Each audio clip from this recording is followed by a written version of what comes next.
The storm came without warning.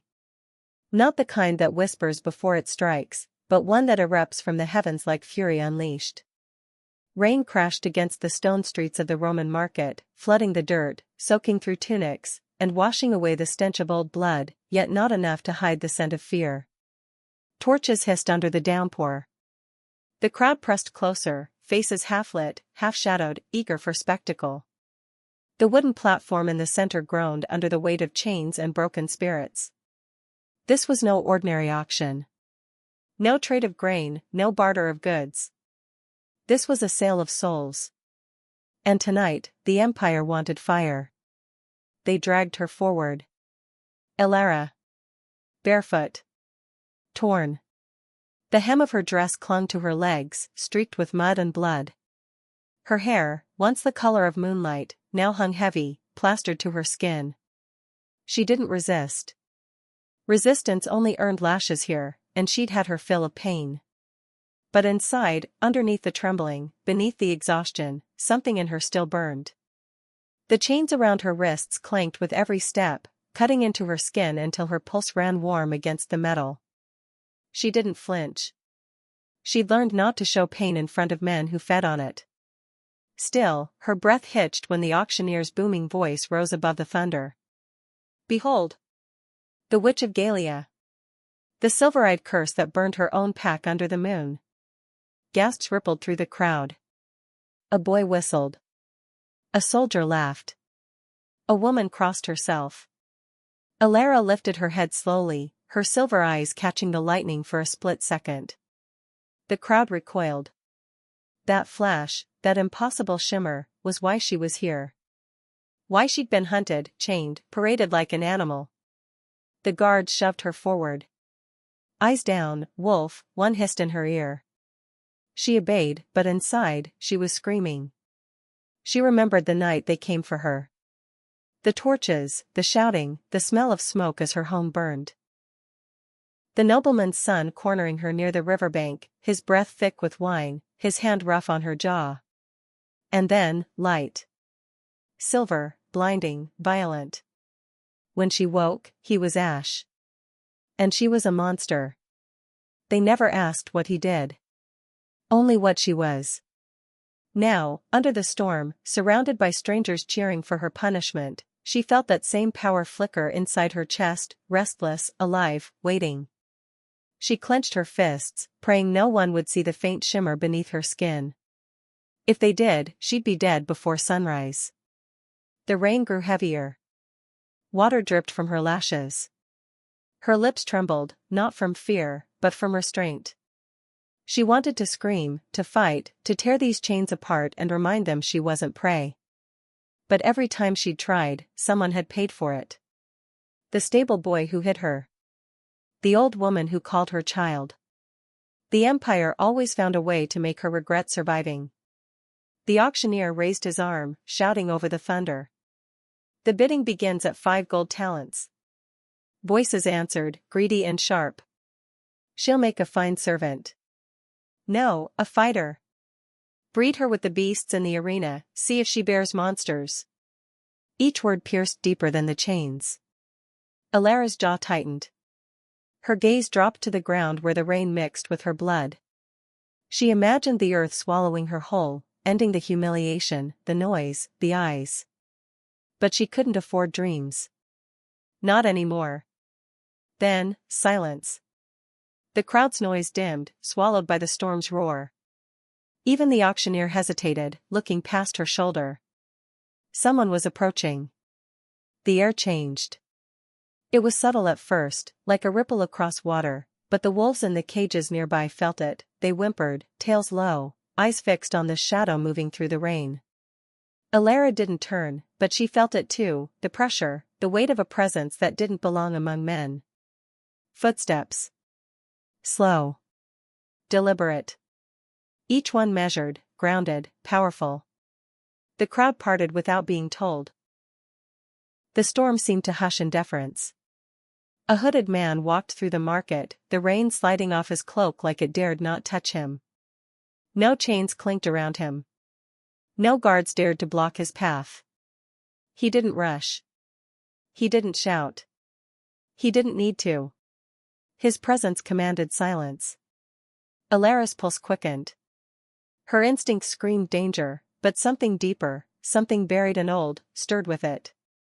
Her wolf. The auctioneer stammered, "My lord, your presence honors." "Enough," the stranger said, voice low, smooth, dangerous. Even through the rain, his tone carried. It wasn't human softness, but primal certainty. The kind that made hearts stumble and fears surface. He stopped in front of the platform. Elara dared a glance up, and froze. His eyes glowed faintly beneath the hood, not gold like a man's, but molten, alive.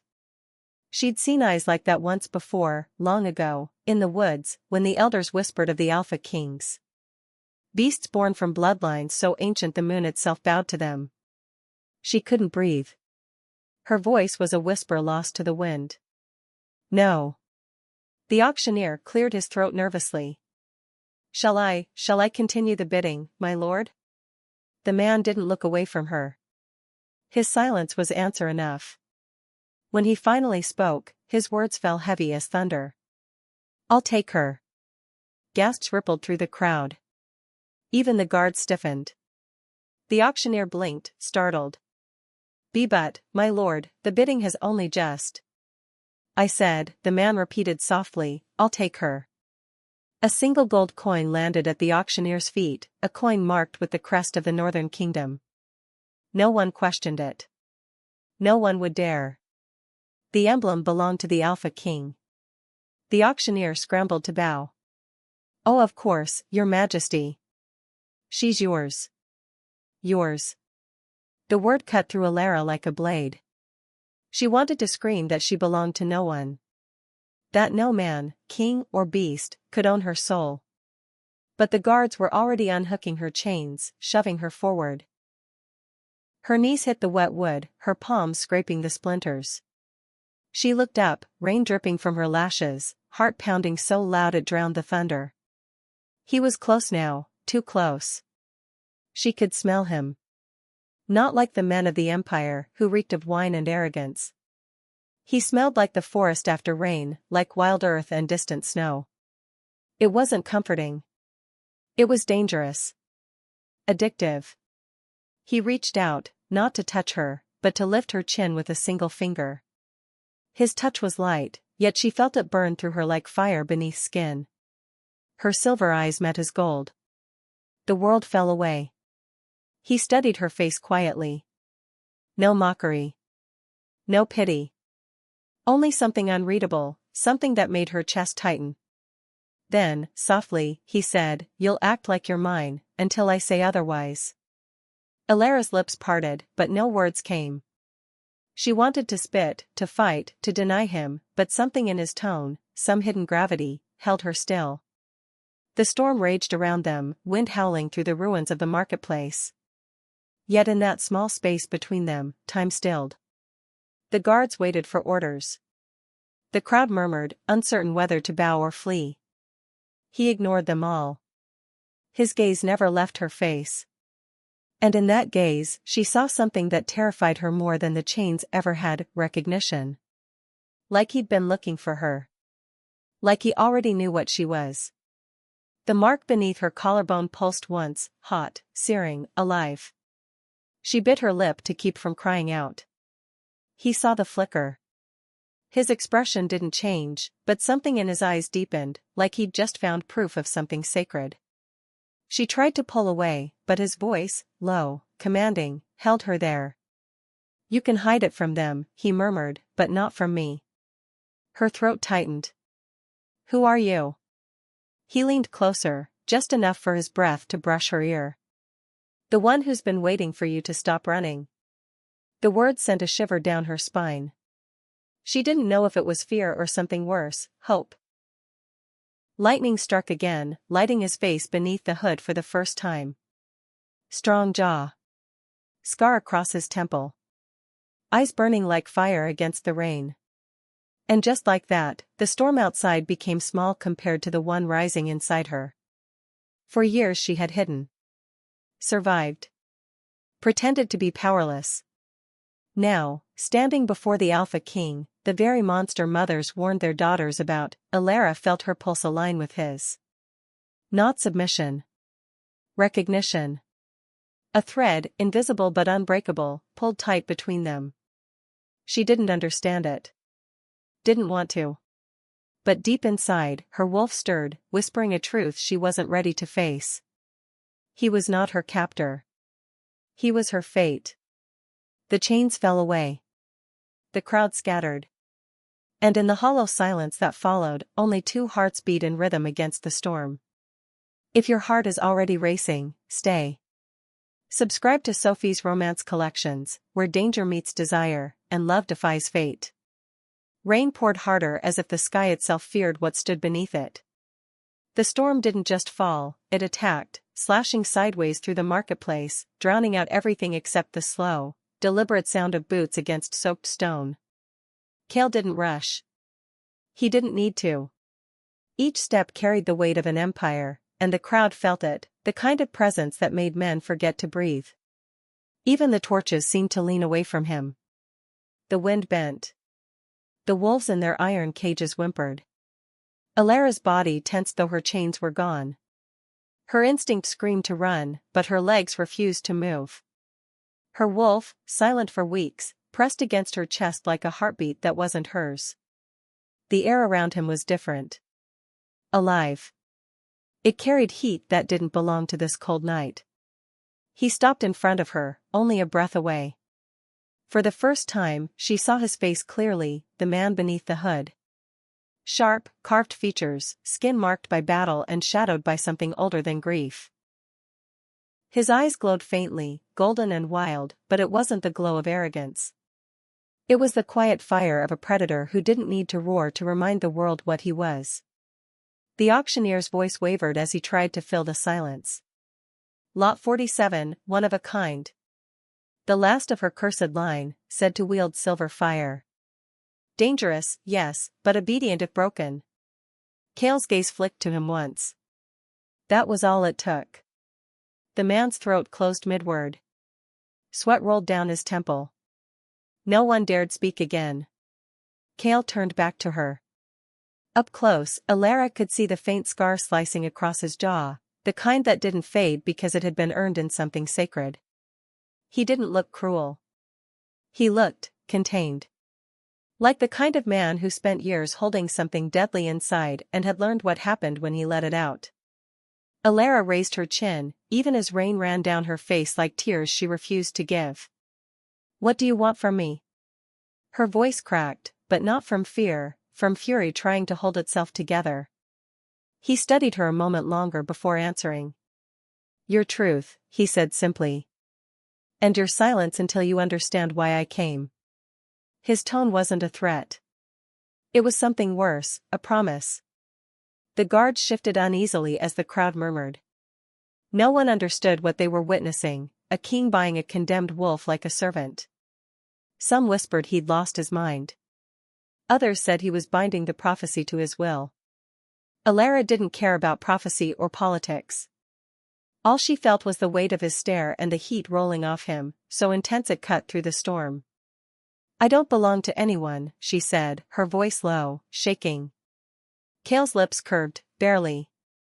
Not a smile. A recognition. You've told yourself that for so long it's become armor. Her heart pounded hard enough she was sure he could hear it. I won't wear your collar. He took one step closer. I didn't come to collar you. His eyes narrowed slightly. But if you want to survive what's coming, you'll act like you're mine, until I say otherwise. Her throat tightened.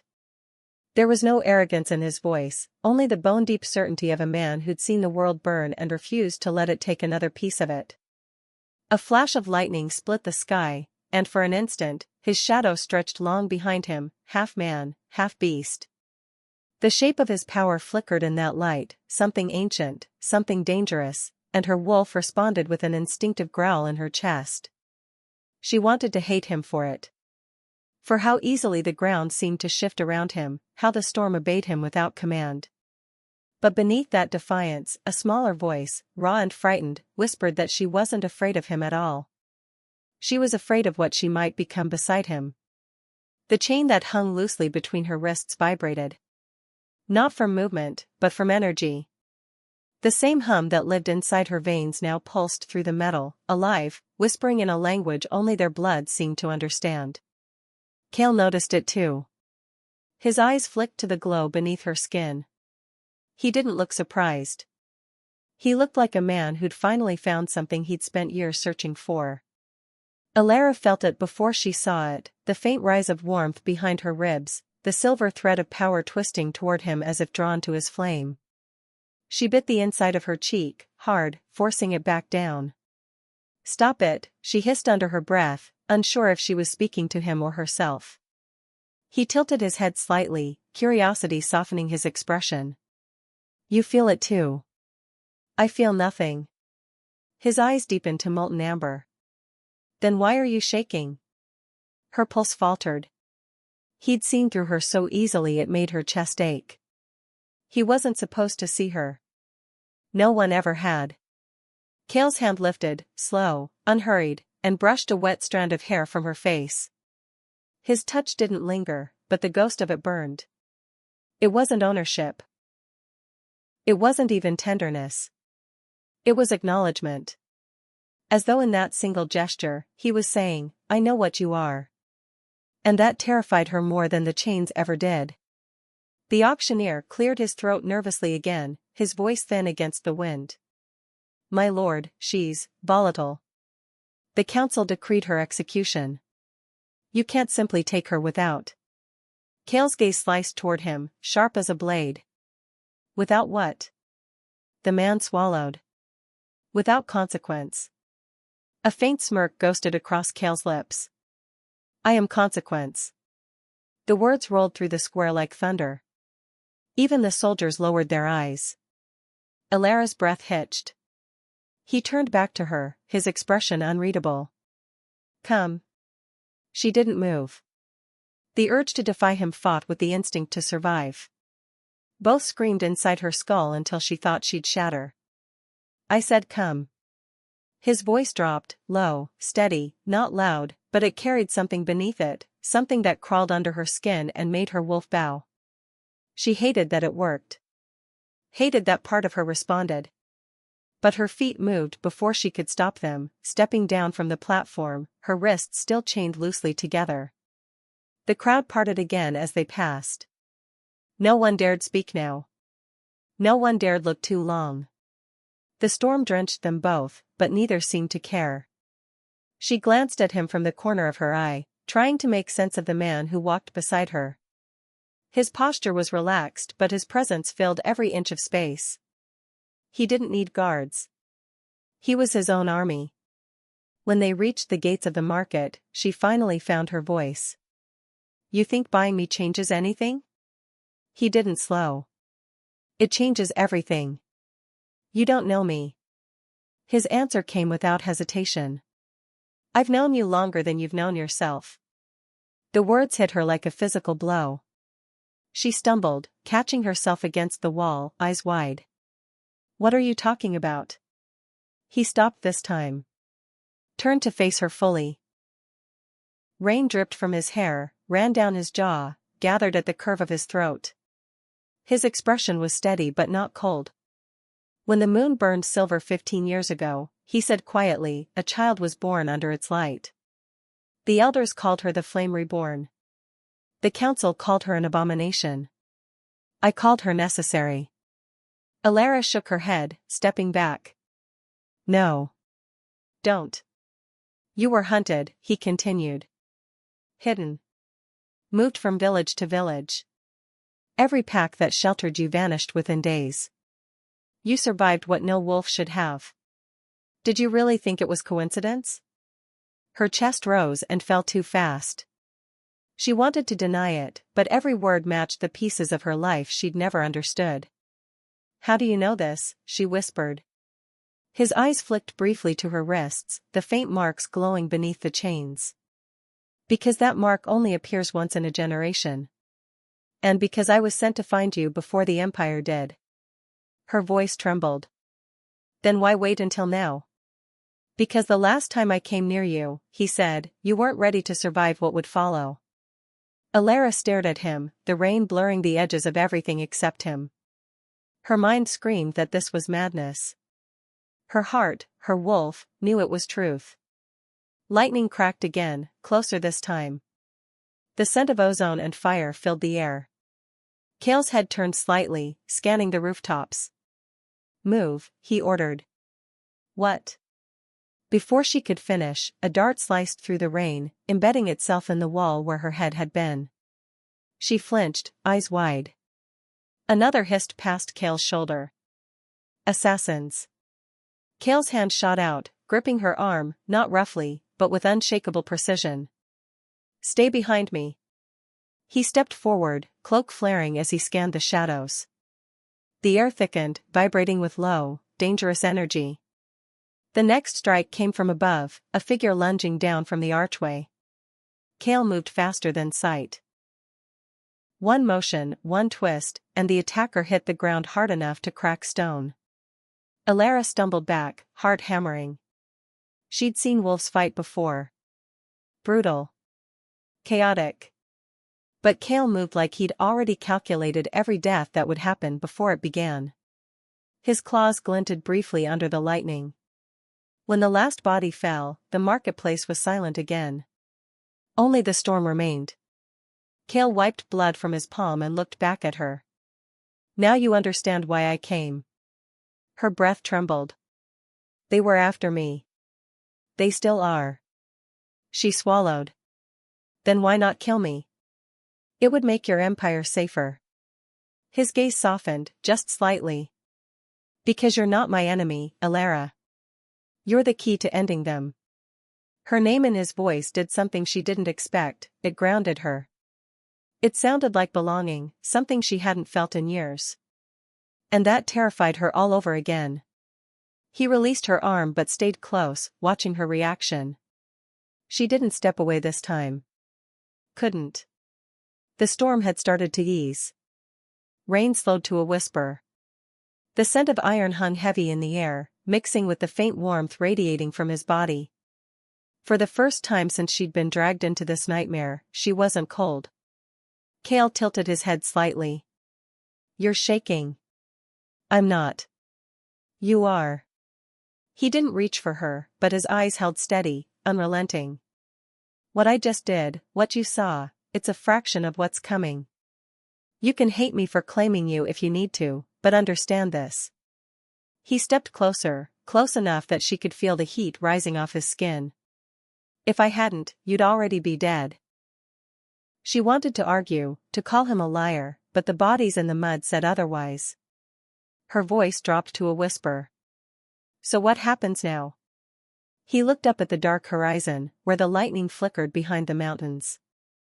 Now, he said quietly, we run before the rest of them arrive. Then his gaze returned to hers, and for a moment, the fire in his eyes softened to something almost human. You can hate me later, he murmured. But for tonight, stay alive. He turned, cloak sweeping through the rain, and started down the road that led north. Elara hesitated, every instinct screaming to run in the opposite direction, but the truth was heavier than pride. She took one step after him. Then another. The chain around her wrists hummed softly, silver light pulsing like a heartbeat. She didn't know what it meant, only that it reacted to him, and that terrified her more than the darkness ahead. Still, she followed.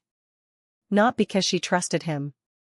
But because for the first time, she wanted to know why her fire had chosen to burn for this man. The northern wind howled like a mourning spirit as they crossed the barren ridge, their cloaks snapping in the cold. The storm had passed, but the air still carried its weight, wet earth, blood, and the metallic tang of fear. Elara walked several paces behind Kael, her wrists now unshackled but still bound by invisible tension. Every step away from the market should have brought relief. Instead, unease pressed against her ribs like a second heartbeat. The alpha moved in silence, his stride purposeful, unbothered by the biting wind. Even without turning, he seemed to know when she stumbled, when her strength faltered. He never offered help, but she sensed that if she fell, his hand would be there before she hit the ground. She hated that thought. Hours passed. The forest thickened. The trees grew tall and ancient, their roots curling like veins beneath the frozen soil. When Kael finally stopped, they stood in a clearing surrounded by towering pines. The moonlight spilled through in fractured silver beams, painting his skin in light and shadow.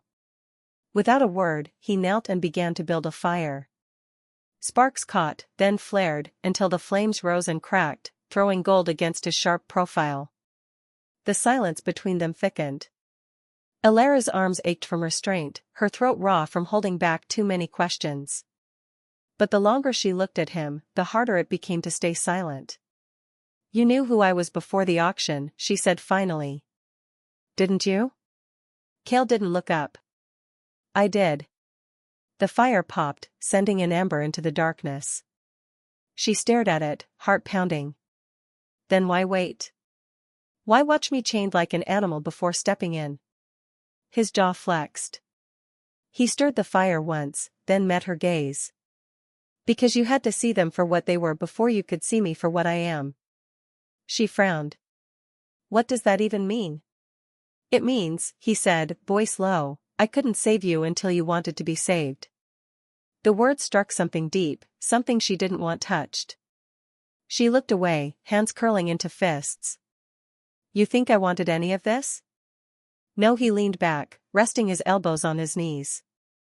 The flames cast shifting gold across his face, and his eyes gleamed like molten metal. "But you wanted to live. That's enough." The crackle of fire filled the silence that followed. Elara's chest tightened. She stared into the flames, but what she saw wasn't the fire, it was the past she'd tried to bury. Her village in ruins. Her mother's scream cut short by the clash of steel. The smell of smoke and fur and death. She remembered hiding under the altar stone, hands clamped over her mouth, watching as the soldiers tore through her home. She remembered the look in her mother's eyes when their gazes met for the last time, fear, yes, but something else too, regret. They'd called her cursed long before that night. Born under a bleeding moon, her eyes silver instead of gold, her power unstable and wild. She'd been the child the elders whispered about behind closed doors. The flame reborn. The abomination. The one who would bring ruin. When she was 8, she'd lost control for the first time. A boy from her pack had cornered her near the river, sneering at her pale eyes. He'd shoved her into the mud, called her half-breed. She remembered the burn under her skin, the light pouring from her hands, and then, nothing but screams. The forest had burned for 3 days. After that, no one spoke her name. Elara blinked, realizing her hands were trembling. She pulled them into her lap, hiding the faint shimmer beneath her skin. Across the fire, Kael watched her quietly. His gaze wasn't pitying, it was knowing. "You were 8, he said softly. Her head snapped up. "How?" "I know everything they did to you. Every place you ran. Every pack that turned you away." His voice was calm, but there was an edge beneath it, restrained fury, directed not at her, but at the world that had made her hide. "You survived what would have killed most wolves before they learned to shift." "Don't call it survival," she said bitterly. "It was exile." He studied her for a long moment, then said, "Exile is just survival without purpose. You were meant for more than running." She laughed once, hollow. "Meant for what? Burning more villages?" His gaze sharpened. "No. You were meant to end the curse that started with you." Her breath caught. "What curse?" "The one that split the packs," he said. "The war between wolves and moonborns. The night the sky bled silver, a child of both lines was born, you. They feared you because they thought you were proof the two powers couldn't coexist. But prophecy said otherwise." Her stomach twisted. Prophecy. She almost spat the word. "That's what they always say before they destroy someone." He didn't argue. Instead, he rose slowly, moving around the fire until he stood behind her. His presence was heat and shadow and command all at once. "Look at me," he said. She didn't. couldn't. Elara. Her name and his voice made her chest tighten. She turned. His eyes burned, not with dominance, but with something rawer. The prophecy wasn't about destruction. It was about balance. About a wolf born of both light and shadow, whose flame could either cleanse or consume the world. She shook her head, voice trembling. Then why did they hunt me? Because they feared what they couldn't control. Silence pressed between them. The firelight painted him in bronze and scarlet, and for a moment, she forgot to breathe. You think I'm meant to save them? She asked quietly. No, he said.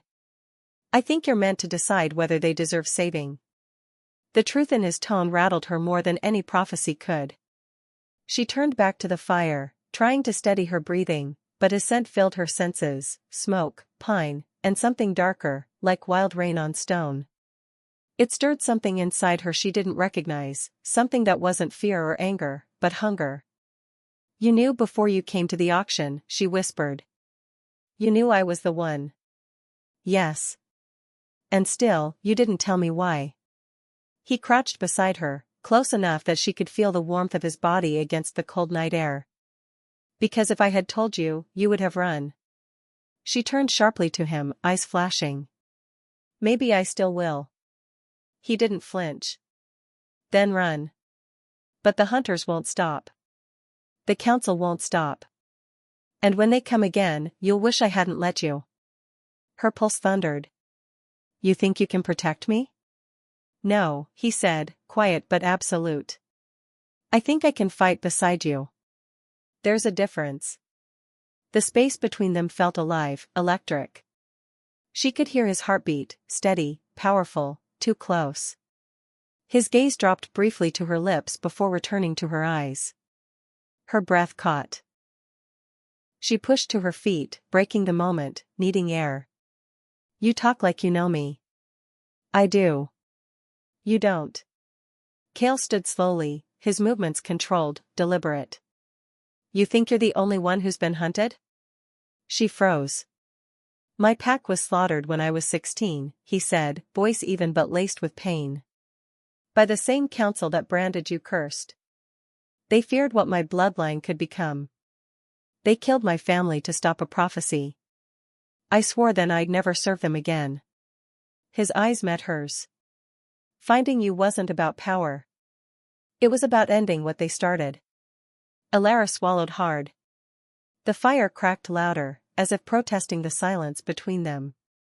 For the first time, she saw not the Alpha King who commanded armies, but the man underneath, the survivor, the exile, the beast who carried his own ghosts. And she hated how much that recognition felt like connection. She looked away, blinking fast. So I'm your redemption story now? No, he said softly. You're my choice. The air shifted. The wind carried their heat upward, the fire bending toward them as if drawn to the same pull she felt under her skin. Her wolf stirred. Her pulse thudded hard in her throat. Stop looking at me like that. Like what? Like you already know what happens next. Kael's lips curved faintly. I don't. His voice dropped, rough around the edges. But I'd like to find out. Elara's chest ached with something she couldn't name.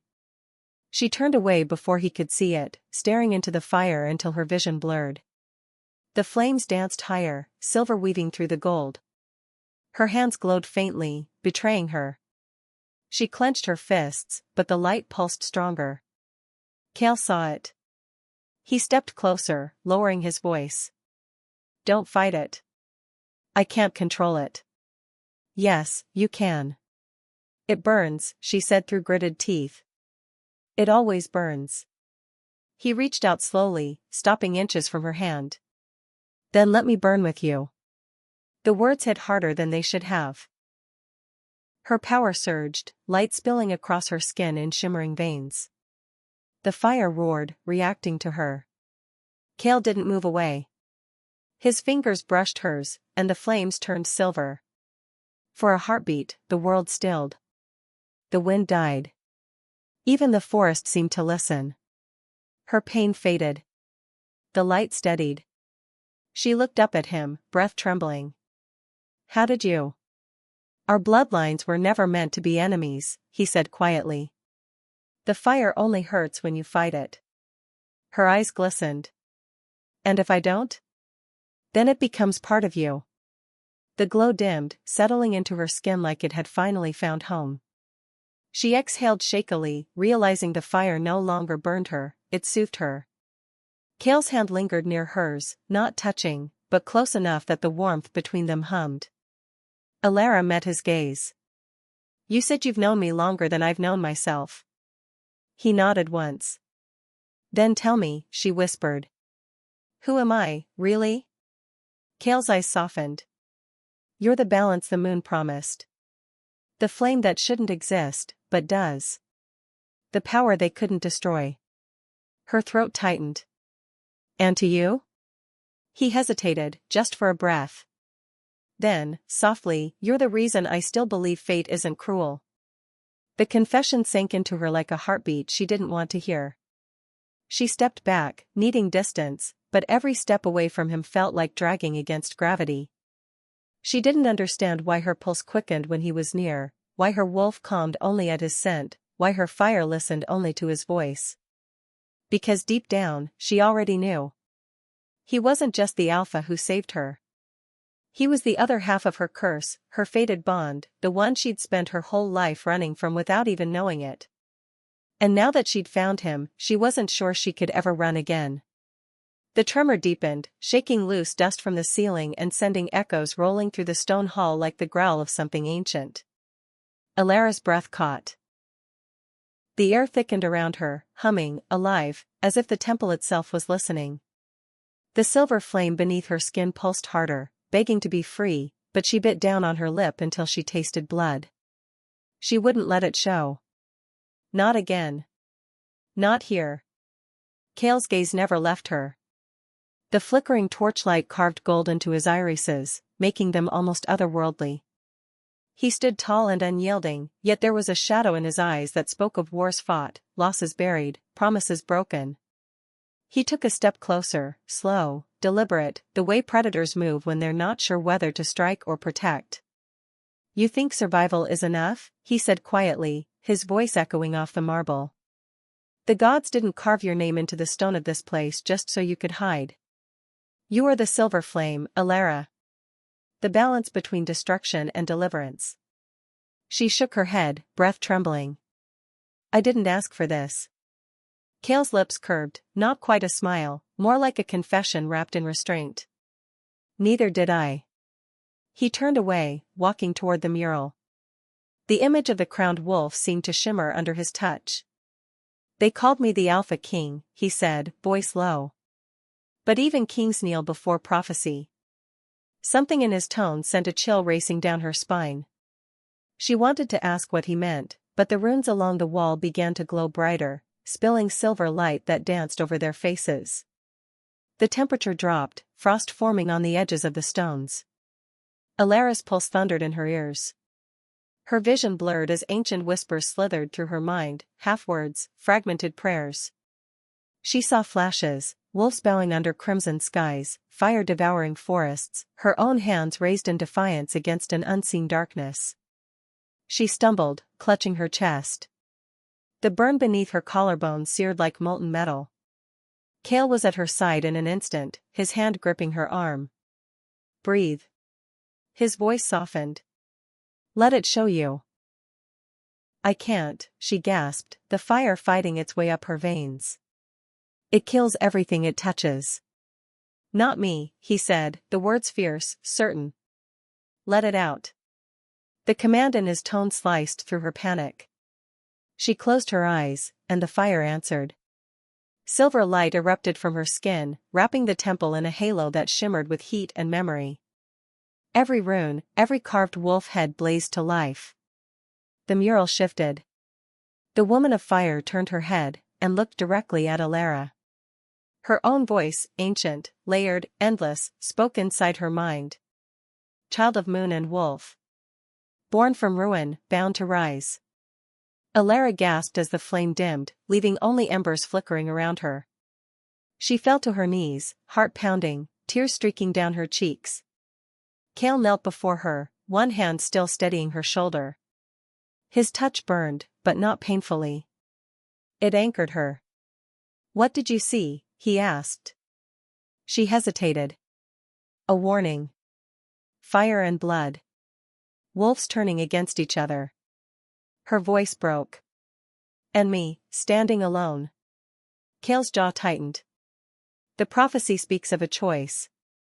One that will either save our kind or end it." Elara looked up at him, eyes wide, haunted.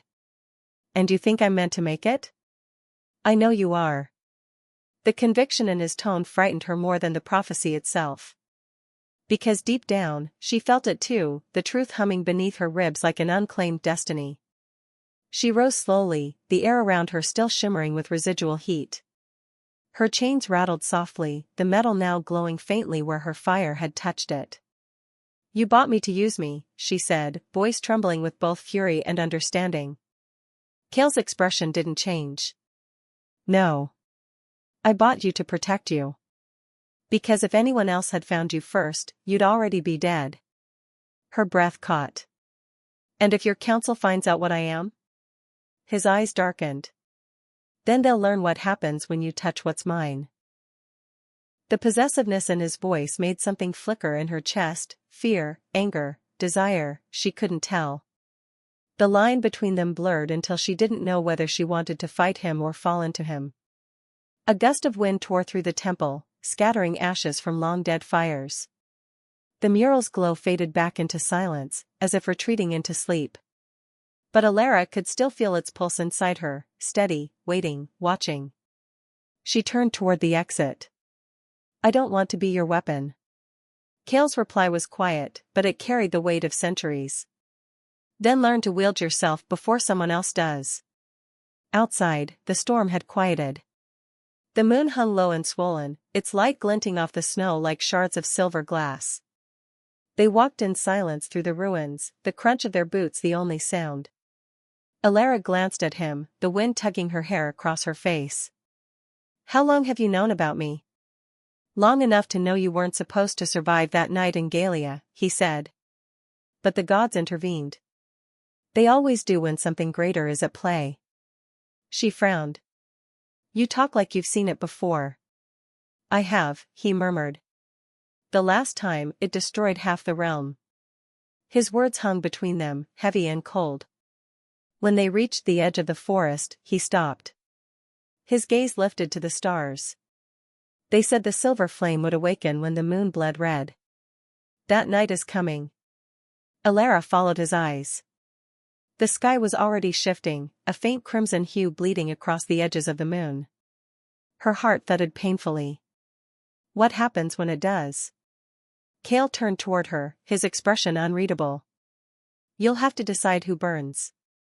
The wind held again, wrapping around them like a warning. Elara closed her eyes and breathed in the scent of pine and frost. Somewhere deep inside, the fire stirred, no longer just a curse, but something alive, aware, waiting. And for the first time, she didn't try to smother it. Because maybe Kael was right. Survival wasn't enough anymore. As they continued through the night, the ruins behind them pulsed once, like the heart of a sleeping god, and then fell silent, swallowed by the snow. But destiny had already been set in motion. And the silver flame had begun to wake. The forest swallowed her cries. Elara stumbled through the ash-dusted trees, heart hammering against her ribs, the scent of scorched fur and iron thick in the air. The ground steamed beneath her feet where the silver fire had touched it, the once living earth now charred and silent. Behind her, the ruins of Lunara's temple smoldered, a graveyard of rebels and prophecy alike. Her hands still glowed faintly, trembling with the remnants of her unleashed power. Every nerve screamed. Every breath burned.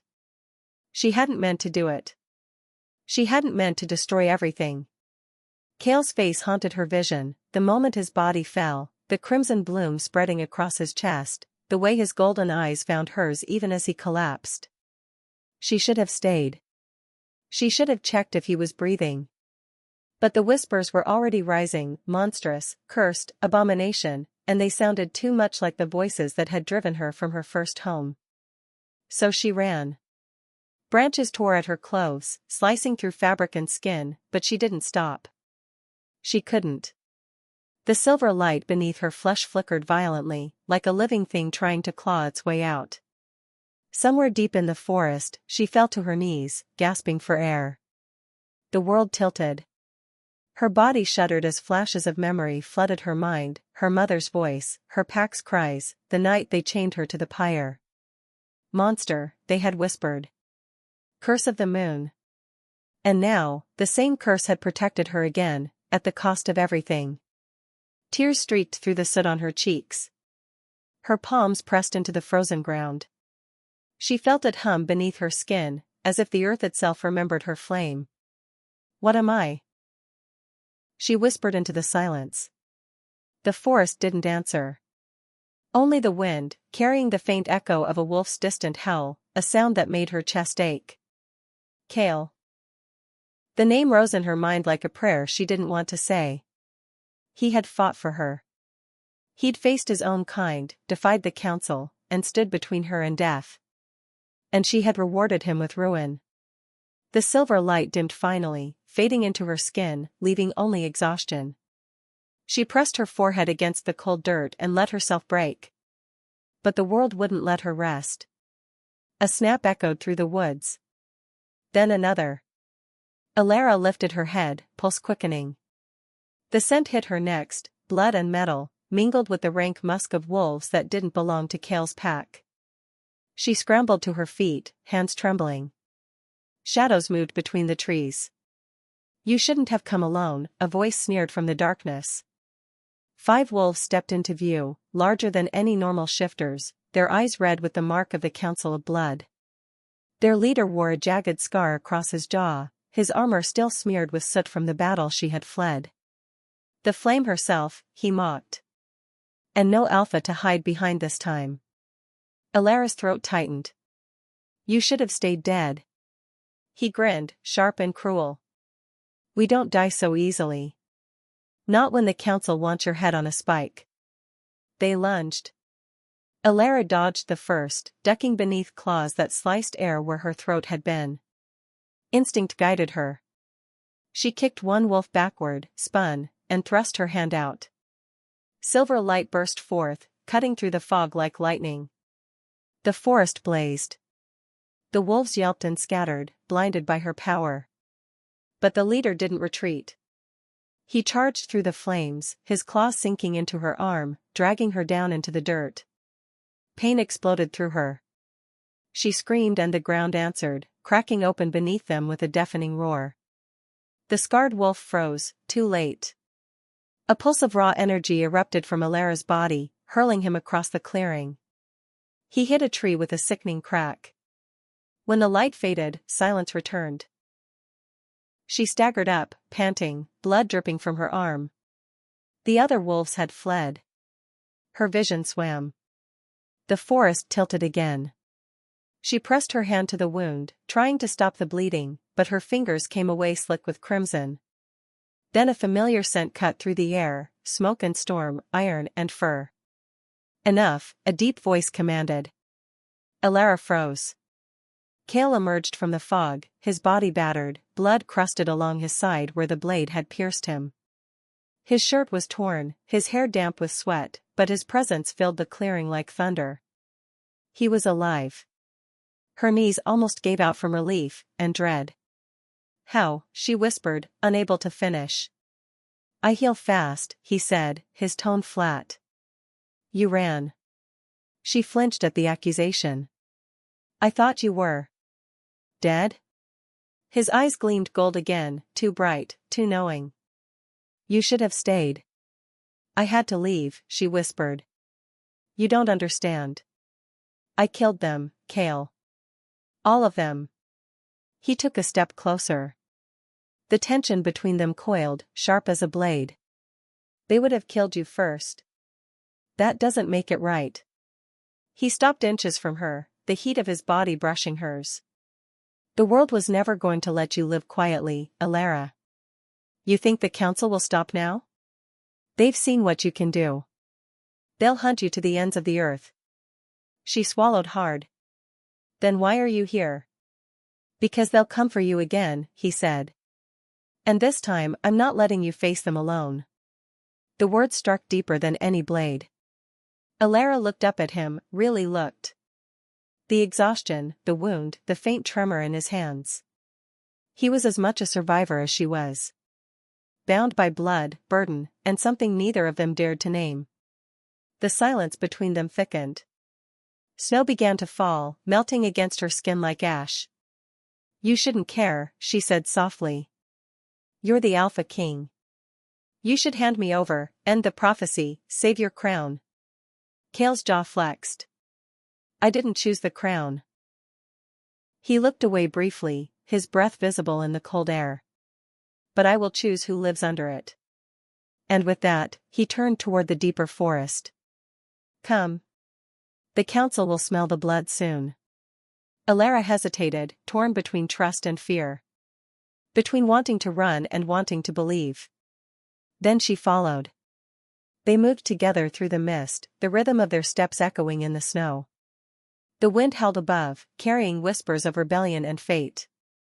At last, they reached the edge of a cliff overlooking the valley below, a sea of ice and distant mountains bathed in moonlight.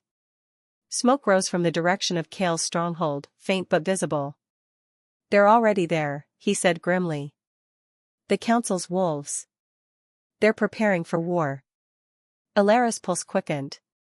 Because of me. Because of us, Kael corrected. The word lingered in the cold air. Elara turned to him. You don't have to fight my battles. Kael's gaze burned with something fierce and ancient. It stopped being your battle the moment the temple called your name. Lightning cracked across the sky, illuminating his face, every scar, every shadow. She saw it then, beneath the power and the rage, fear. Not of her, but for her. And in that moment, something inside her shifted. The flame that had always been her curse felt suddenly like something sacred. She didn't know what destiny awaited them or what price the prophecy would demand, but she knew this. The world might be ready to fight her, but she wasn't facing it alone anymore. As the first howls rose from the valley below, Elara squared her shoulders. The air around her shimmered faintly, silver and alive. Kael glanced at her, a faint smile ghosting across his lips despite the chaos awaiting them. They'll come for you, he said. For us. Then let them, she whispered, eyes burning like fire beneath moonlight. And as the snow began to fall heavier, the Alpha King and the Silver Flame stood side by side. Two cursed souls bound by destiny, facing a world that had already decided they should burn. But neither of them would run this time. Not anymore. The moonlight spilled into the cave like liquid glass, coating the walls in silver. The river nearby whispered over the stones, a soft and constant sound that didn't belong to this kind of silence. Inside, the air was thick with the scent of smoke, fear, and something older, something like surrender. Kael stood at the entrance for a long moment, watching her. Elara's back was to him, her knees drawn to her chest, arms wrapped tightly around herself. Her hair, matted with ash and snow, caught the faint light, turning it to strands of pale fire. He could hear her breathing, uneven, shallow, as though even the act of surviving felt too heavy to bear. He took one step closer, his boots crunching softly against the frost. She stiffened but didn't turn. You shouldn't be here, she whispered, her voice small and raw. I told you to act like you're mine, he said quietly. I didn't say you could vanish into the shadows. Her head dropped lower. Maybe you should have. Kael's chest tightened. He could smell her fear. It wasn't just the fear of what hunted them, it was the fear of herself. Of what she had done. Of what she could become. He'd seen it before in warriors who'd spilled too much blood, but this was different. Hers wasn't guilt, it was grief. He came closer, the firelight catching on the edges of his face. You think running changes what you are? Her laugh was bitter and quiet. You don't understand. I killed them, Kael. I didn't just defend myself, I burned them to ash. You saved me, he said simply. I destroyed you, she snapped, turning to face him finally. Her eyes were rimmed red, shimmering like molten silver. You were bleeding because of me. Because of what I am. Everywhere I go, something dies. Kael studied her, the weight of her words settling in the cold air between them. And yet you're still here. She shook her head, voice trembling. You should hate me. Everyone else did. He stepped closer again, close enough that the heat from her trembling hands brushed his skin. I've seen monsters, he murmured. They don't cry over the ashes. Her lip quivered. You don't know what I've done. I know enough. For a heartbeat, neither of them spoke. The sound of the river grew louder, echoing through the cave like a heartbeat. Elara's hands glowed faintly, the silver light flickering as though torn between life and death. She turned away, pressing her palms against the rock. It never stops, she whispered. The flame. It's like it's alive, waiting for me to lose control again. Kael's gaze softened. Maybe it's not meant to be controlled. She glanced over her shoulder, disbelief shadowing her face. You think I should let it consume me? No, he said, voice low. I think you should let it belong to you. The words sank into her like a spark finding tinder. She closed her eyes, trying to breathe.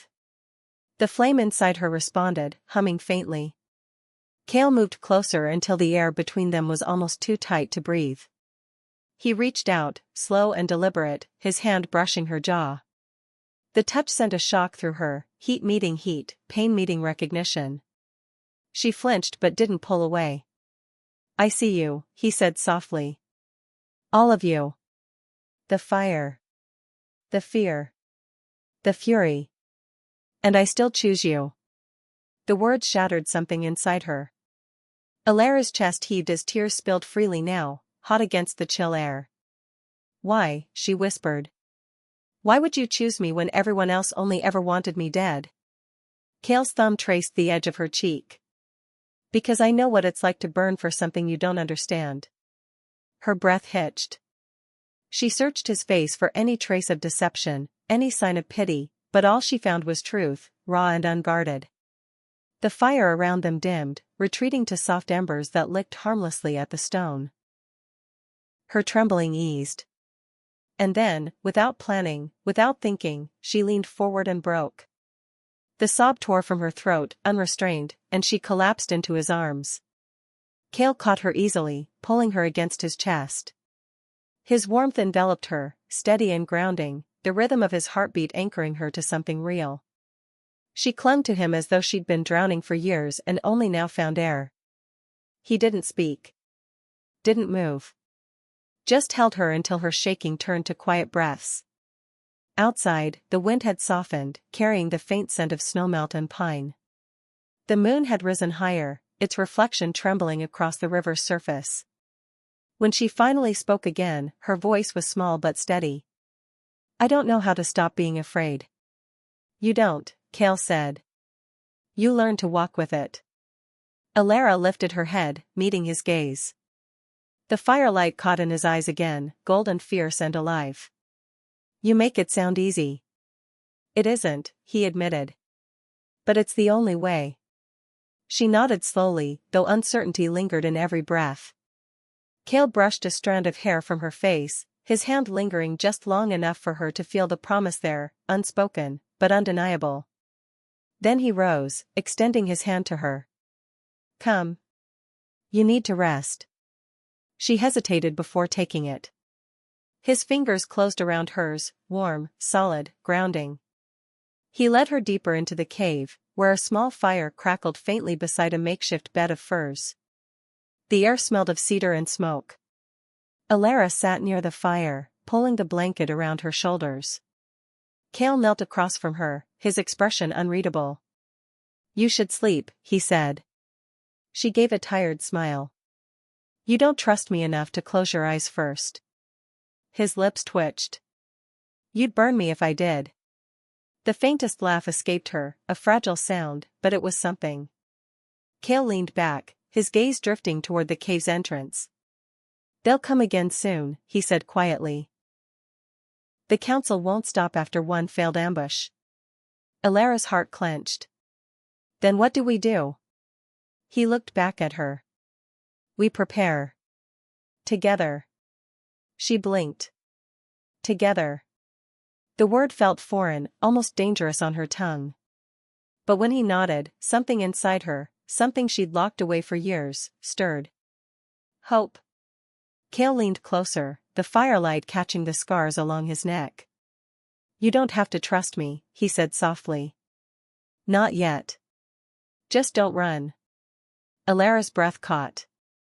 His proximity was dizzying, his scent, storm and smoke, curling around her senses until the cave seemed smaller, closer. She whispered, what if I can't promise that? Then I'll find you, he said, a hint of a smile ghosting across his lips. Every time. The words struck deep. Not a threat. A vow. Elara's gaze dropped to the fire between them, watching the way the flames mirrored the silver that lived inside her. For the first time, the sight didn't scare her. Outside, the wind shifted, carrying the distant sound of a howl, long, mournful, and close. Kael's head snapped toward the entrance. They're near. Elara's pulse quickened. The council? He didn't answer. Instead, he reached across the fire, his hand finding hers again. The warmth of his touch steadied her trembling. Whatever happens next, he said, voice low and steady, you stay by my side. Promise me. She met his gaze. Why does it matter so much to you? Because I've lost too many who walked away before the fight. His honesty cut through her like a blade. Elara nodded slowly. Then I promise. Kael's hand tightened briefly, then released. He stood, drawing his weapon, the steel whispering as it left its sheath. The firelight caught the edge of his blade, glinting red. Rest while you can, he said. At dawn, we move. But Elara didn't sleep. She watched him instead, the way he stood at the mouth of the cave, the night bending around him as though even the darkness obeyed. He was more than an alpha. More than a king. He was a man carrying the weight of a prophecy he never asked for, and somehow, still found room to carry her too. The thought terrified her. And it steadied her. As the first faint blush of dawn touched the horizon, Elara rose, silent as breath, and joined him at the entrance. Kael glanced sideways, his mouth curving slightly. Couldn't sleep? She shook her head. Didn't want to. The wind stirred between them, cold and wild. For a long moment, they stood together, watching the sunrise bleed over the snow, two figures caught between shadow and light, bound not by chains or destiny anymore, but by choice. And in that fragile dawn, when the world was quiet enough to hear the river's song, Elara realized something she'd never dared believe before. She trusted him. Even if it destroyed her. The stronghold loomed before them, its black towers cutting through the dawn fog like the bones of a dying god. The walls breathed with memory, old blood, old wars, and a silence too heavy to be called peace. As Kael and Elara crossed the courtyard, every whisper clung to them like smoke. The cursed girl. The fire witch. The Alpha's downfall. Their eyes followed her, some in awe, most in fear. And though Kael walked beside her, towering and unyielding, she felt utterly alone. Inside, the great hall of obsidian and flame pulsed with tension. The long table stretched beneath the banners of the Shadowfang bloodline, each sigil glimmering like a scar across the stone. The council was gathered, elders, lieutenants, and Lucian, Kael's most trusted advisor, his pale gaze sharp as a blade. Kael's voice broke the silence. The Council of Blood rises again, he said, his tone heavy, resolute. But they will fall. Because this time, the flame stands with us. The murmur swelled instantly. Elara stood beside him, her silver eyes unflinching, though her heart pounded like a trapped bird. She saved our lives, Kael continued. And from this day forward, she is no longer an outcast. His gaze shifted to her, unwavering. She is my mate. The words hit the room like a storm. Every elder stirred. Some gasped. Others growled. And Lucian only smiled. Your mate? His voice was velvet and venom all at once. Tell me, Kael, have you gone mad, or merely blind? Kael's eyes darkened. Say what you mean. Lucian rose from his seat, slow and deliberate, the firelight catching the silver chain on his wrist, a relic of Kael's father, long dead. Do you even know who she is? Elara's pulse quickened. Kael stepped forward. I know enough. Lucian's grin widened. Then allow me to enlighten you, my lord. He turned, addressing the hall like a performer before an eager crowd.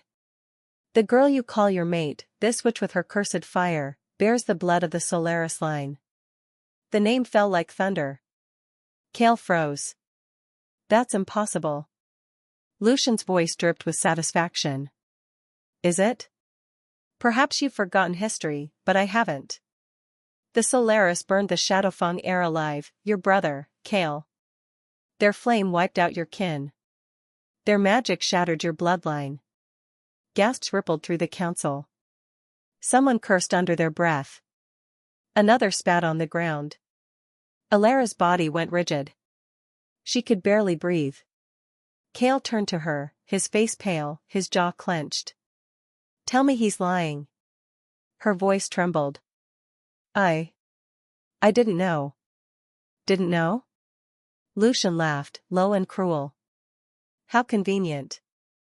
The last daughter of Solaris wanders into your bed, and you call it fate. Tell me, Kael, how does betrayal taste when it's kissed in fire? Kael's hand shook. The weight of every eye in the room pressed down on him like a crown of thorns. He wanted to deny it, to tear Lucian apart, but something inside him faltered. He remembered his brother's screams in his nightmares. The scent of burning fur. The ash that had coated the earth for days. And in that instant of hesitation, the world broke. Elara stepped back, her breath shallow, her mind unraveling. You believe him. Kael's lips parted, but no words came. You believe him, she cried, the air trembling with heat. After everything, after what we fought, what we survived, you look at me and see their fire instead of mine. Kael's throat tightened. Elara, listen. No, she whispered. I am listening. To the same silence I've heard my whole life. The one that comes right before they turn their backs. Lucian smirked, satisfaction flickering in his cold blue eyes. You were never his salvation, witch, he said softly. You were his punishment. The words ignited her. The ground split beneath her feet, marble shattering as silver fire surged outward. Flames licked the pillars, turning the air molten. The council scattered in panic, their shouts swallowed by the roar of her power. Kael tried to reach her, his voice hoarse. Elara, stop. Please. But she couldn't hear him. Couldn't feel anything but the betrayal clawing through her chest. The fire stormed around her, a hurricane of grief and fury. Her vision blurred with light. She saw Kael's face through the blaze, his pain, his guilt, and it only broke her further. Don't follow me, she whispered, though her voice was lost in the roar. Not this time. Then the silver flame folded in on itself, swallowing her whole. When it cleared, the hall was silent. The stone beneath her had turned to glass. Kael stood alone in the ruin, the smoke coiling around him like ghosts. Lucian adjusted his cloak, voice smooth as silk. I warned you, my lord. The flame consumes everything it touches. Kael's head snapped toward him, eyes black with rage. You think this victory will last? Lucian only smiled. I think it already has. Kael's claws tore into the stone as he roared, the sound echoing through the hall, through the mountains, through every shattered piece of what once felt like destiny. But Elara was already gone, running through the wilderness, her bare feet cutting through frost and ash. The fire trailed behind her, burning the path she would never walk again. The night swallowed her whole, and with every breath, her vow carved itself into the darkness. She would never be owned again. She would never be broken again. And if the world wanted to call her a curse, then she would become one. Somewhere far behind her, The sound of Kael's howl split the sky, raw, furious, and heartbroken. But Elara didn't stop. Not until the fire inside her finally turned cold. The world had turned to ash and blood. The once mighty banners of the Shadowfang Empire now hung torn and blackened, fluttering weakly in a dying wind. Lucian's voice carried through the smoldering courtyards like poison, his proclamations of power echoing off the stone. Kael of the North is no king. He is tainted, bound to the witch who cursed our bloodline. His reign ends tonight. And the people, frightened, broken, desperate for order, followed him. Armies formed under his command. Wolves who once swore fealty to Kael now knelt before Lucian's silver tongue. He promised them salvation. He promised purity. But all he offered was control wrapped in fear. Far from the chaos, beneath a bleeding moon, Elara stood atop the ridge of Daner Vale, the cold wind howling through her hair. The silver in her strands shimmered like molten light, streaked with the ashes of the world she had fled. Her bare feet sank into the frostbitten soil, and for the first time, she did not tremble. The earth below trembled for her. Her breaths came slow, steady, each exhale a ghost of silver flame. The whispers came again, those ancient, low voices that had haunted her since birth. Claim it. You are not their weapon. You are their reckoning. She closed her eyes, and the memories rose, her mother's scream, her village in flames, Kael's face twisted between love and doubt. Every moment of pain had been a chain. Every scar, a lesson. And now, they all led here. The moonlight bled red across her skin. The prophecy was awakening. In the distance, the armies of Lucian advanced. Shields glinting, banners snapping, the sound of claws and steel merging into one monstrous heartbeat. Kael's forces, though still loyal, were outnumbered 10-1. The final stand of the Alpha King would be written in history as the fall of the North. But Elara did not see an ending. She saw fire waiting to rise. The wind shifted. Footsteps behind her, slow, heavy, wounded. She didn't turn. She already knew that scent. Burnt cedar and storm. Kael. His voice was rough, torn from battle and heartbreak. You shouldn't be here. Elara's lips curved faintly, but her eyes stayed fixed on the horizon. Neither should you. He stepped beside her, his armor cracked, his blood dark against the steel. Lucians gathered the council armies. They'll strike before dawn. I know, she said softly. I can feel it. The land hums with their rage. He turned to her fully then, his golden eyes dim but fierce. You don't understand. They'll kill you, Elara. They'll burn everything to erase your name. Her gaze lifted to the moon, a red wound above them. Then let them try. Kael's jaw tightened. You're not their sacrifice. Her eyes found his, glowing silver. I'm not yours either. Silence hung between them, sharp as glass. Then she stepped forward, toward the edge of the ridge, where the first lines of Lucian's army glinted like insects under the dying light. Her voice dropped to a whisper, but the air itself carried it. For so long, I ran from what I am. They called me cursed, weapon, monster. Maybe I am all of those things. But this time, I decide what burns. Her hands rose. The ground beneath her split open, silver veins of energy racing outward like lightning in the soil. The mountains rumbled, the sky cracked, and the very air turned molten. Kael took a step back, his breath catching. Elara. The flame crawled up her arms, wrapping her in light, not fire that destroyed, but fire that breathed. It pulsed with life, with purpose. Her skin shimmered like starlight, her eyes two burning moons. And then, for the first time, she smiled. The voice of her ancestors thundered through her mind. Become the flame. So she did. When Lucian's army reached the valley, the world erupted. The air itself screamed. Silver fire met iron claws. Wolves turned to cinders mid-leap. Shadows fled before her light. Elara walked through it all, calm, unyielding, her steps leaving trails of glowing embers. Arrows disintegrated before touching her. Swords melted in their owners' hands. And through the storm of flame, Kael charged beside her. His wolf form, black and immense, cut through ranks of enemies like a shadow given purpose. The two of them moved as one, the flame and the fong, prophecy and defiance. Lucian stood on the temple steps, his cloak snapping in the infernal wind. His lips curved into a cold smile as he drew his blade, forged from the bones of ancient alphas. "So it ends," he murmured. Elara stopped before him, the fire dimming to a quiet glow around her. "No," she said. "It begins." Lucian lunged, his speed unnatural, his power stolen from the blood he'd spilled. Their clash shook the ground. His blade met her fire with a hiss like the scream of gods. Sparks tore through the night. Kael struck from the side, claws meeting steel, but Lucian moved like a phantom, cutting deep, forcing him back. "Still protecting your witch?" Lucian snarled. "Even as she ends you?" Kael's growl was thunder. "She made me." Lucian raised his sword for the killing blow, but Elara caught it in her bare hand.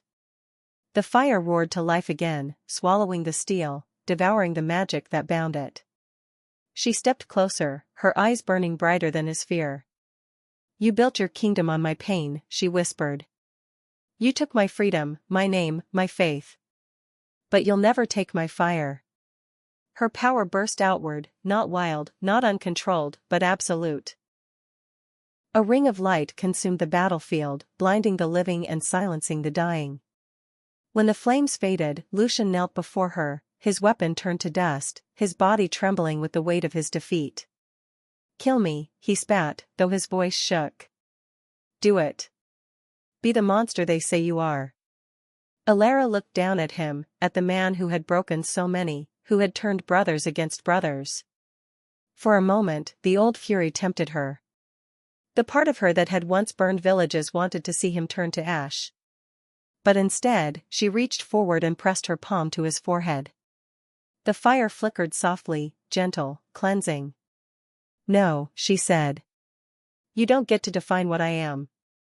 Lucian's scream tore through the night as his power drained away, leaving only a hollow man behind.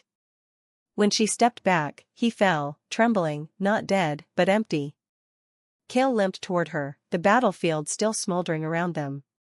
His golden eyes met her silver ones, awe and grief woven together. "You spared him," he said quietly.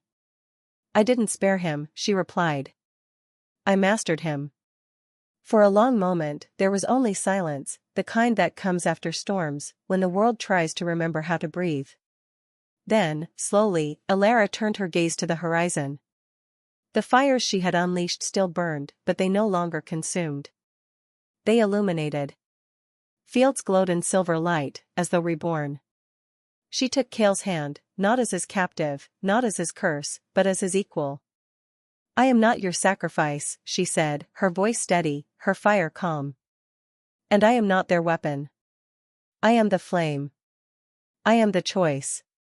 Kael's hand tightened around hers. "Then let the world see what the choice of the flame looks like." Above them, the red moon began to fade, the silver returning to its face. The prophecy had not ended in destruction, it had ended in transformation. The fire no longer burned her. It crowned her. And as dawn broke across the charred plains, the name Elara of the silver flame carried through every wind, every heart, every broken piece of the empire she had remade. Not as a curse. Not as a queen. But as the woman who turned fire into freedom. The battlefield lay silent. The fires that had once devoured the night now smoldered in soft embers, breathing faintly like sleeping stars. Smoke curled into the pale dawn, carrying the scent of iron, ash, and something bittersweet, freedom. The cries had faded. The wolves had stopped fighting. The world seemed to hold its breath as if afraid to disturb the moment that followed the end of all things. Kael stood among the ruins, his chest rising and falling with slow, unsteady breaths. His armor hung in tatters, his skin carved with blood and memory. Around him, the remnants of the council army lay scattered, a testament not to victory, but to transformation. No throne. No king. No chains. Only truth laid bare beneath a wounded sky. And at the heart of it, she stood. Elara. Her silver hair danced in the smoke, glinting with light that no fire could extinguish. The power that had once terrified her now moved through her veins with quiet certainty. She no longer trembled under its weight. She was its rhythm. Her eyes, those molten silver eyes, met Kael's across the distance, and in them, he saw not a goddess, not a weapon, but a woman who had finally come home to herself. He took a step forward, but something in her stillness stopped him. It wasn't fear. It was knowing. For the first time, Kael, the alpha who commanded empires, bowed his head. The gesture carried no defeat, no submission. It was reverence. The act of a man who understood that love, when it was real, was never about possession. The wind swept between them, carrying the ghosts of their journey, the slave market, the storm, the prophecy, the blood. Every memory shimmered in the air like fragments of a story that had fought too hard to end quietly. Elara turned, her voice low, almost a whisper. You ordered me once, Alpha. He lifted his gaze, his eyes hollow with longing and pride. Now, she continued, her tone firm, steady, but heavy with something that cracked beneath the surface, I order you, live free. Her words landed softly, but their echo carried through him like thunder. Kael's throat tightened. Elara. But before he could finish, the silver light that had always danced beneath her skin began to rise again. It shimmered up her arms, across her face, blooming around her like a halo of dawn. The flames didn't roar this time, they sighed, gentle, deliberate. She was fading, not burning. Leaving, not dying. Kael reached out a hand, desperate, trembling, his voice raw. Don't. She smiled through the glow, tears slipping down her cheeks, glistening as they fell. You can't hold fire, Kael. You can only feel it, and remember it. The light around her brightened until even her outline blurred into the mist. The ground stirred. The air hummed. Every spark she had ever unleashed gathered in the sky above her, weaving into a soft silver storm. Then, she was gone. Only the wind remained. Kael fell to his knees where she had stood moments before. His fingers dug into the earth, still warm with her power. The world had changed. The fire that once sought to destroy had remade it. The silence around him was not peace, it was the hollow ache of something too sacred for words. He closed his eyes and breathed her in, the scent of rain, of moonlight, of promise. And from far beyond the horizon, he heard her voice, carried by the wind. Would you have chosen me, or feared me too? The question lingered in the air like a heartbeat that refused to stop. It wasn't accusation, it was truth. It was the ache that lived in every soul that had ever stood between fear and love, between what the world demanded and what the heart whispered. Kael bowed his head deeper, the earth cold against his palms. I would have chosen you, he whispered, the words barely leaving his lips. Every time. But the wind had already moved on. It carried her voice far beyond the valley, across mountains, across oceans, across hearts that had long forgotten how to hope. It slipped into dreams and stories and the quiet spaces between breaths. Some said when the moon turned silver again, they could still see her walking through the clouds, fire in her steps, peace in her eyes. Kael rose at last. His body ached, but his soul had found something beyond pain. He looked to the horizon, where dawn broke through smoke, a thin line of light cutting through ruin. Freedom. He did as she ordered. He lived. The Alpha who had conquered kingdoms laid down his crown and built something greater, a world not ruled by fear or prophecy, but by choice. And in that world, children grew up hearing her name whispered like a prayer. Elara, the silver flame. The one who turned power into mercy. The one who burned, but never destroyed. Still, in the quiet hours before dawn, when the wind moved through the forests, wolves lifted their heads toward the moon and listened. They swore they could still hear her voice, soft and haunting. Would you have chosen me, or feared me too? The fire had changed everything, but it had also left a promise, that love, when true, could outlast even destiny. And as the story drew to a close, the world itself seemed to listen for the answer. If this story lit something inside you, subscribe to Sophie's Romance Collections. Because here, we tell tales that burn. The battlefield lay in an uneasy hush, a silence so thick it pressed against Kael's chest, heavy as iron. The smoke still curled upward from the scorched earth, drifting lazily through the ash-laden air. Every breath carried the scent of battle, charred stone, singed fur, molten metal, but beneath it, a pulse that wasn't his own stirred the world. Kael lowered himself onto one knee, the ground trembling beneath his weight. His hands, blackened with soot and blood, gripped the earth as if he could anchor reality itself. He scanned the horizon, the remnants of Lucian's army scattered like broken toys, the ruins of the temple still smoldering, the valley cut deep by fire and claw. Every shadow seemed ordinary at first glance, but the hairs along the back of his neck lifted instinctively. The wind shifted, cold and deliberate, carrying whispers not of the battlefield, but of something older, deeper, something alive that had been waiting while men played at kingship and war. And then he saw it. From the remains of the shattered council hall, where the stone pillars had crumbled and the banners hung tattered, a shadow rose. At first, it seemed like a trick of the smoke, but as it moved, the form became undeniable. A figure stepped from the darkness, tall, lithe, and impossibly composed despite the carnage around it. Its eyes glowed crimson, piercing through the haze like molten embers. Kael froze. Every instinct screamed at him, the alpha in him, the warrior who had survived countless battles, the mate who had followed a fire-born girl into impossible odds. Something in those eyes carried a history older than the ruins themselves, a power that rivaled the silver flame, and a hunger that whispered of vengeance, of reckoning. A voice slithered across the battlefield, smooth and chilling, carrying in a tone that could cut stone. She was not the only one born of flame. Kael's claws dug into the earth. His heart hammered in his chest, not from fear, not from doubt, but from recognition. The prophecy had not ended. It had merely shifted its shadow. The silver flame had claimed its alpha, but the fire was not done choosing. Behind him, the wind whispered through the skeletal trees, carrying Elara's scent, fading yet unmistakable. The ache of her absence was raw, gnawing at him, mixing with the anticipation of the threat before him. He had believed victory had been his to claim. He had believed the fire had been contained. And yet, here was proof that destiny had more teeth than he had imagined.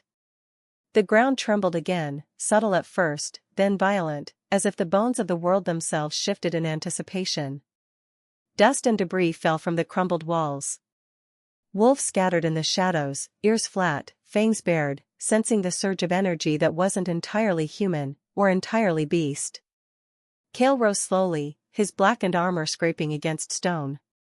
His golden eyes narrowed, focusing on the figure in the dark. The crimson glow of those eyes burned in his vision, and for the first time in years, he felt the kind of terror that gnaws at the soul before it rips free. A low growl rolled through his chest, not a threat, not a challenge, but a warning. He had fought armies, endured betrayal, survived flames that should have ended him. Yet this presence carried a weight beyond combat. It was destiny made flesh, and it had come not to plead, not to parley, but to claim. The shadow stepped forward, its movements fluid, predatory. As it crossed the broken ground, every shard of stone, every ember, every whisper of wind seemed to bend toward it. The very air felt alive with expectation, as if the valley itself were waiting for the inevitable collision. Kael's mind raced, trying to piece together what he was seeing. The prophecy of the silver flame had always spoken in riddles, fire and fang, destruction and rebirth, but he had never imagined there would be another. Another born of flame, another who could rival the power that had once terrified nations and drawn him to a girl he had learned to love and lose. Memories of Elara flickered, her defiance at the auction, the tremor in her hands by the river, the way her fire had wrapped around him as protection, as love, as fury. And now, those memories became a weapon and a warning. Whatever stood before him, it carried the same bloodline, the same fire, the same potential for devastation. And it was coming. A howl tore through the valley, long, mournful, and full of warning. Wolves answered, scattered in the surrounding woods, their voices echoing against the mountains. The sound was a chorus of foreboding, blending fear, respect, and acknowledgement of a power too old, too wild, too untamed for the world to contain. Kael drew in a ragged breath. His claws flexed, digging into stone, feeling the pulse of the land beneath him, trying to gauge strength, to gauge intent. His wolf senses screamed at him, this was not a fight he could walk into lightly. This was the prelude to an upheaval far greater than the silver flame, far greater than any council, any army, any empire he had faced. The crimson-eyed figure paused, its gaze sweeping the battlefield, lingering on the remains of the army, the ruins, and then, finally, on him. Kael's fur bristled along his spine. There was acknowledgement there, respect perhaps, but it was tempered with the cold certainty of dominance. This being did not ask for surrender, it demanded recognition, demanded space in a world that Kael had just begun to reclaim. Lightning split the clouds overhead, illuminating the valley in stark flashes, casting long shadows that seemed to move of their own accord. In one instant, Kael saw the raw potential of the power before him, the fire that could rival Elara's, the claws that could rend stone, the aura that could shift the balance of the world. And he understood with every fiber of his being, this was the beginning of a war he had not yet imagined, a war that would not end with crowns or victories, but with survival, or annihilation. The wind shifted again, colder now, carrying a faint, almost imperceptible scent of silver, familiar and distant all at once. Kael's instincts sharpened. He had followed Elara through fire, through blood, through betrayal. He had learned that power without control was chaos, that love without sacrifice was fragile. And yet, here he stood, facing something older, something more primal than anything he had faced before. The shadow moved again, deliberate, each step measured, each movement resonating with quiet power. Kael's golden eyes narrowed, and he shifted, feeling the familiar surge of wolf beneath human skin, the muscle memory of claws, the instinct to defend, to protect, to strike first if necessary. She is not the only one, the voice repeated, this time louder, echoing off the ruins, carrying with it the weight of inevitability. Kael swallowed hard. The storm above answered in kind, lightning dancing across the jagged peaks, thunder rolling through the valley like the drumbeats of an ancient army. His chest rose and fell with controlled breaths, mind racing, heart hammering with the need to act, to understand, to prepare. And yet, beneath it all, a seed of hope took root. If Elara had faced her fate, if she had turned her fire into freedom, then perhaps there was a way, just a sliver of a way, to face this new threat, to stand against destiny itself without surrendering to fear. The shadow raised its head, and in the crimson glow of its eyes, Kael glimpsed something terrifyingly familiar. Power. Purpose. Challenge. A mirror of the fire he had once loved, feared, and nearly lost. He tightened his jaw, claws digging into the scorched earth. Then let the world remember, he murmured to no one but the wind, that fire does not bow. It chooses its own path.